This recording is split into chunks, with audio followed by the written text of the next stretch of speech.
tanong sa amin nung, nung mga Pilipino dun sa malalapit sa Seoul. So I'm glad to know na meron na palang umiikot na petition letter dito. Yung ba ay galing kay Moreno Isla? Okay. Of course, we did not tell Moreno to tell everyone here na yung draft na yun na pinipare niya ay kino-ordinate niya sa amin, sinambit niya sa amin.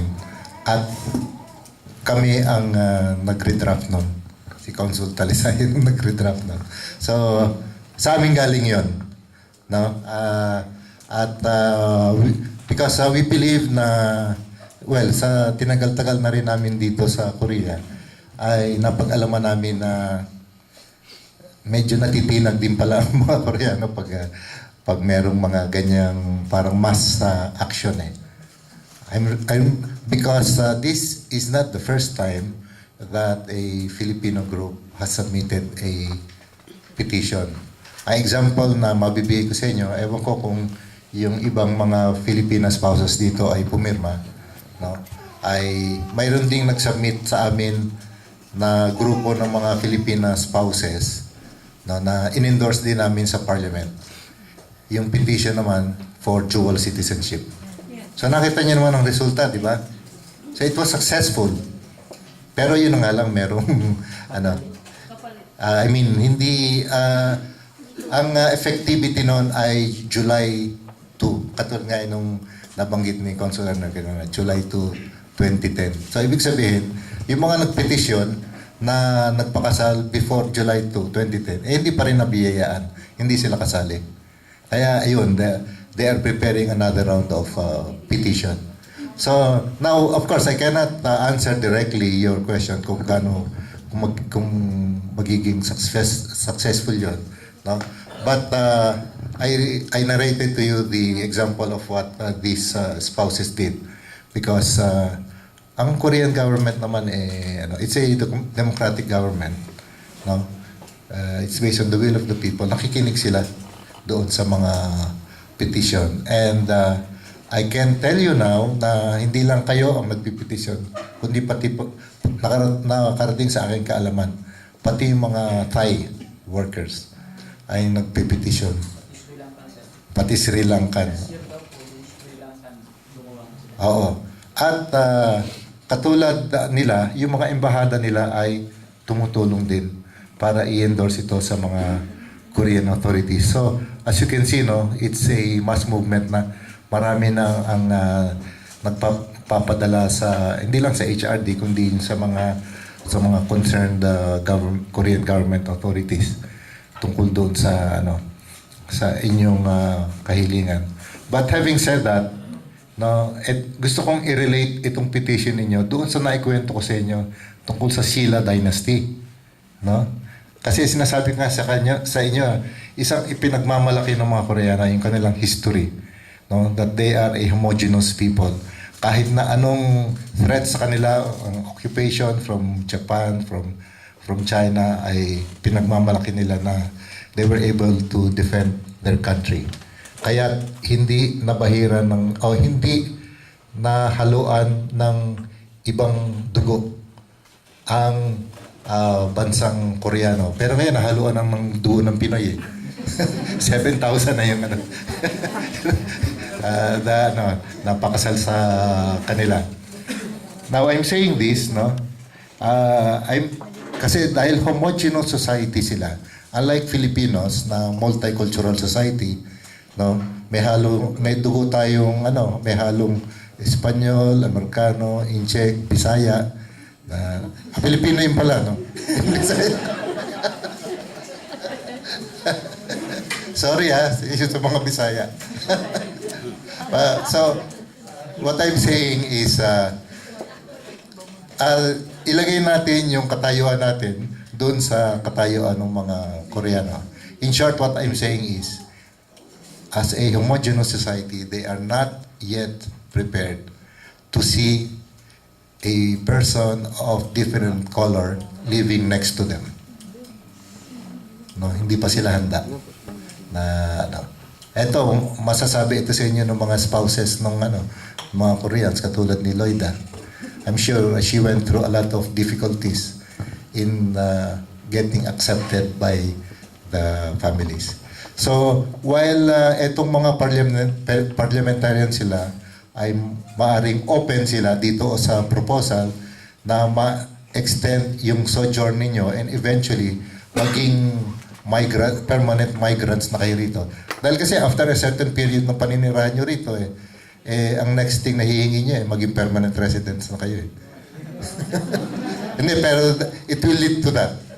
Kasi may mga, bawat bansa may mga batas na ganyan na one consideration para maging legal resident sila yung number of years na stay doon sa bansa na yon.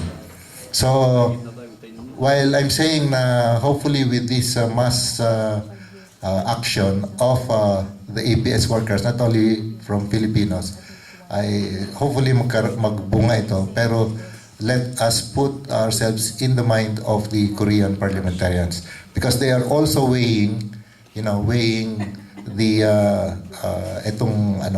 desires or thoughts of their respective constituencies, who unfortunately many of them are not yet prepared to accept a neighbor with a different color of skin. No? So, palawakin lang po natin yung ating pag-intindi rito. Naintindihan din po namin yung kagustuhan nyo. At nasa inyo ang simpatsya ko dahil yung mga posts na pinanggalingan ko ay, actually, this is not an issue Pag natapos yung kontrata, diirin nyo. Kasi gusto pa rin siya ng Sanchang Lim na magtrabaho. As a matter of fact, yung una kong pinanggalingan, London, TNT ka, prove it to the immigration that you have been in that country for the last 10 years without getting out of UK. You will become a permanent resident. Pero London yon. It's an open society. It's UK. It's an open society. So, intindihin po natin sila.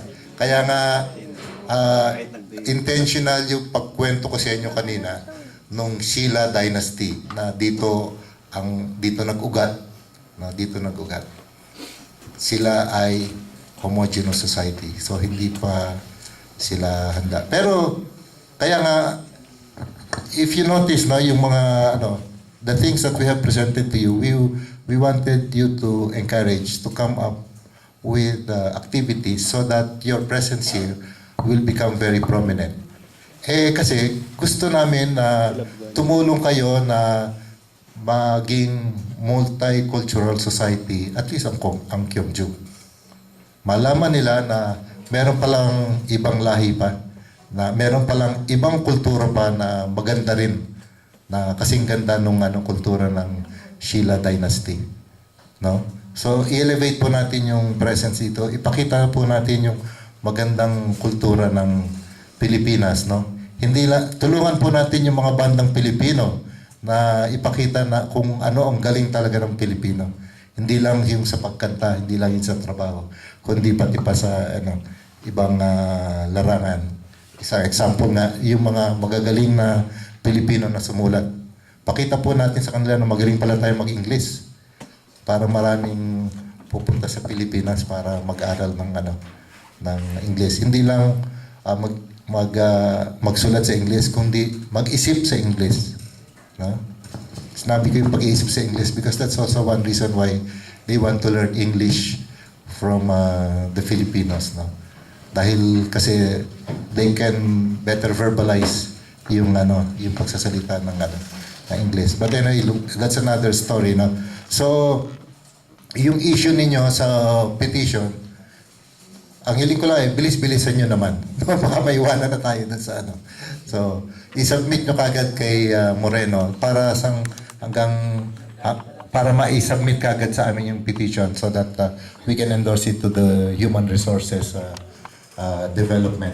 Of course, ang isang magbe-benefit dyan yung may yung lampas na yung edad dun sa, dito sa under the EPS Dahil kasi kung under the present regulations ngayon, pag natapos yung sojourn nyo, it doesn't mean na hindi na kayo pwedeng bumalik dito.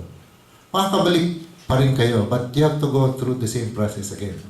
Meaning, you go back home, you take the KLT exam, at pag nakapasa kayo, ilalagay kayo sa roster of eligible Filipinos na pwedeng ipadala rito. But the difference is, you will be in the priority list na pwedeng ipadala rito. At saka may age limit.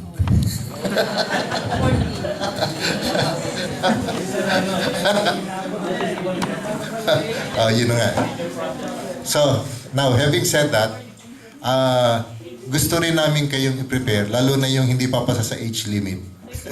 Doon sa pagiging entrepreneur nyo naman, pag-uwi nyo sa Pilipinas. Dahil katulad ng nabanggit ko kanina, maraming businesses na tinayo ng mga OFWs na nag-fail kasi nga walang kaalaman doon sa pagtatakbo ng business. Kaya dito naman ay gusto naming makatulong.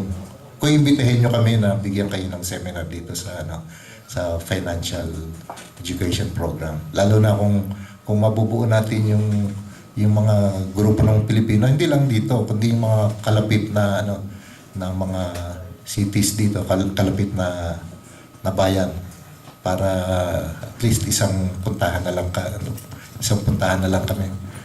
Kasi kaya namin pinagmamalaki itong programa na ito dahil we started with this 2 years ago, and we have many successful stories already. Kasi may mga kababayan tayo na umuwi na at hindi lang business ang itinayo nila, kundi franchising business pa.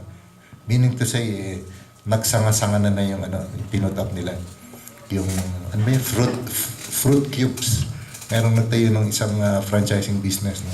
Fruit cubes, dahil napag-alaman nila na ang dami ng mga OFWs ngayon na nagbabakasyon sa atin. Pag balik nila dun sa workplace nila, ay hinahanap-hanap sa kanila ng mga kapwa Pilipino.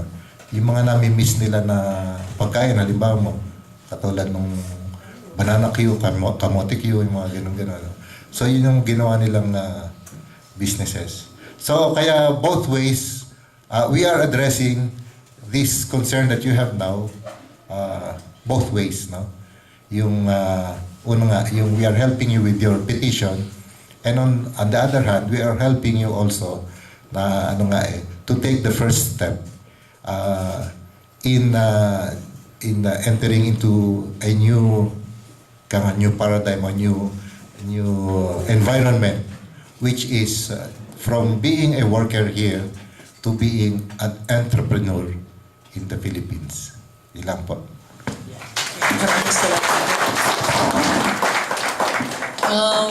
Sino pa po ang magtatanong sa atin?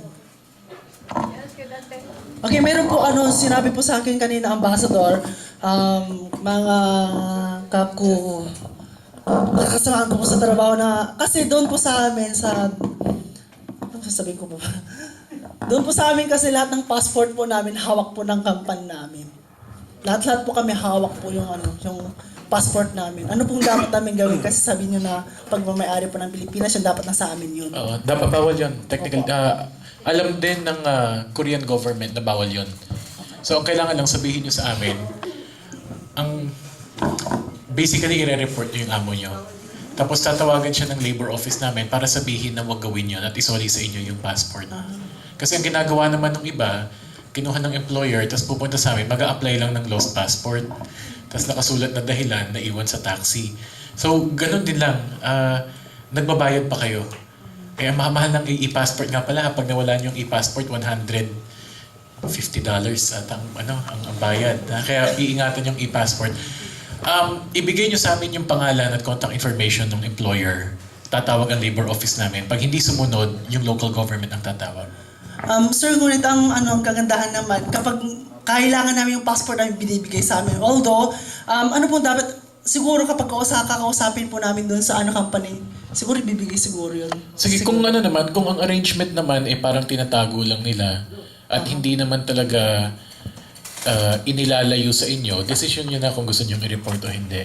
Basta basically, ang kailangan lang, alam ninyo na mali iyon kasi pag nagkaroon ng emergency, hawak nila ang passport. Okay, so dapat nasa amin po yung passport. Dapat nasa inyo. Okay. Dapat nasa inyo. Ngayon, ang base naman sa kwento mo, basically sinasabi mo, hindi naman talaga tinatago.